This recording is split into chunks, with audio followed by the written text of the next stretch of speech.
तो सॉलिड्स तो आप सभी जानते होंगे कि जैसे ये मेरे हाथ में मार्कर है वो एक सॉलिड है।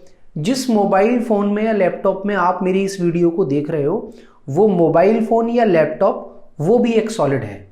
लेकिन अगर आपको डेफिनेशन लिखनी हो तो आप क्या लिखोगे? तो आप इसको इस तरह से लिख सकते हो कि those bodies which have definite shape and size are called solids. और सॉलिड्स की ये जो डेफिनेशन है उसको जो बॉडीज फॉलो करती हैं उन्हें हम कहते हैं रिजिड बॉडीज। लेकिन ये बात देखिए, हम सभी जानते हैं कि सॉलिड्स की शेप को बदला जा सकता है, कि ये जो मार्कर है हमारे हाथ में इसकी शेप को हम बदल सकते हैं।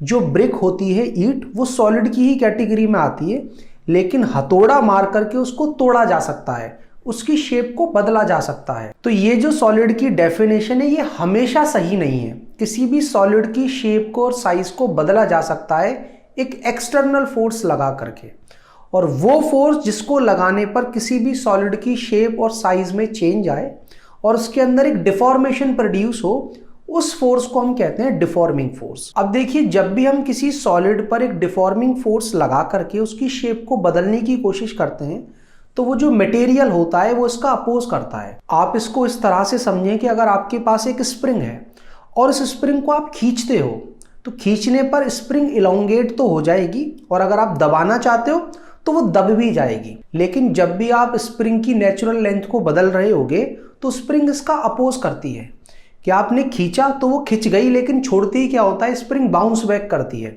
और वो अपनी ओरिजिनल शेप में वापस लौट करके आ जाती है। इसी तरह से हर एक मटेरियल ऐसी ही प्रॉपर्टी शो करता है कि जब हम डिफॉर्मिंग फोर्स लगाते हैं तो उसकी शेप में चेंज तो आ जाता है, लेकिन उसके अंदर एक स्पेसिफिक टाइप के फोर्स जनरेट होते हैं जो शेप में होने वाले इस चेंज का अपोज करते हैं। वो चाहते हैं कि हमारी ओरिजिनल शेप को बदला ना जाए। इन फोर्सेस को हम कहते हैं रीस्टोरिंग फोर्सेस। और रीस्टोरिंग फोर्सेस अपना काम शुरू तब करते हैं जब आप डिफॉर्मिंग फोर्स को हटा लो। कि अगर आपने मटेरियल पर एक डिफॉर्मिंग फोर्स लगाया तो शेप बदलेगी, लेकिन जैसे आप डिफॉर्मिंग फोर्स हटाओगे तो जिस तरह से स्प्रिंग अपनी ओरिजिनल पोजीशन पर वापस आ जाती है, इसी तरह से मटेरियल भी अपनी ओरिजिनल शेप को रीगेन करने की कोशिश करता है।